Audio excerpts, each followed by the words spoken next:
Hi எல்லாருக்கும் வணக்கம். இன்னைக்கான குக்கிங் எபிசோடில் சென்னை ஸ்டைல் வடகரிங்க இட்லிக்கு செம்ம காம்பினேஷனாக இருக்கும். வாங்க இது எப்படி பண்ணணும் பார்க்கலாம். அதுக்கு ஒரு டம்ளர் கடலப்பருப்பு எடுத்திருக்கேன். அதை நல்லா வாஷ் பண்ணிவிட்டு 1.5 டம்ளர் தண்ணி ஊற்றி அதில் பெருஞ்சீரகமும் 3 காஞ்ச மிளகாய் போட்டு ஒரு 5 hours ஊற வச்சுக்கலாம். இந்தளவு நல்லா ஊறணும். நம்ம கையிலேயே உடைச்சாலே இப்படி உடையிற மாதிரி இருக்கணும். இப்போ இது எல்லாத்தையும் நம்ம மிக்சி ஜாரில் ஆட் பண்ணிடலாம். மிக்சி ஜாரில் ஆட் பண்ணிவிட்டு இதில் தண்ணி ஊற்றாமல் அரைச்சி வைக்கணும். அதுக்கு உப்பும் போட்டுடலாம். இந்த அளவுக்கு இருக்கணும் நம்ம அரைச்ச கன்சிஸ்டன்சி. இப்போ ஒரு பேனில் ஆயில் ஊற்றிட்டு நம்ம அரைச்சி வச்சுருந்த அந்த கடலப்பருப்பு இதில் போட்டு இந்த மாதிரி நல்லா வதக்குங்க.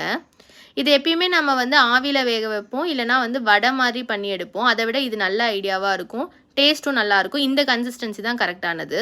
அப்புறம் ஒரு பேனில் எண்ணெய் சூடானோடனே பெருஞ்சீரகம், 3 ஏலக்காய், 4 கிராம்பு, 2 பிரியாணி இலை, ஒரு 2 பெரிய பட்டை, சின்ன வெங்காயத்தோட கருவேப்பிலையும் இந்த மாதிரி அரைச்சி வச்சுருந்தேன், அதையும் ஆட் பண்ணிக்கலாம். இஞ்சி பூண்டு பேஸ்ட் போட்டு நல்லா வதக்கிடுங்க. இஞ்சி பூண்டு பேஸ்ட்டோட பச்சை வாசனை போனதுக்கப்புறம் ஒரு தக்காளியை ஆட் பண்ணிடலாம்.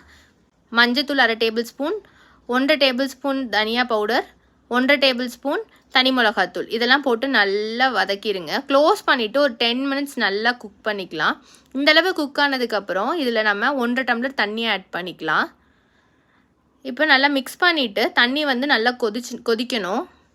இந்த அளவு கொதித்ததுக்கப்புறம் நம்ம கடலப்பருப்பை வறுத்து வச்சுருந்தோம்ல, அதையும் நம்ம இதில் ஆட் பண்ணிவிட்டு நல்லா மிக்ஸ் பண்ணிடலாம்.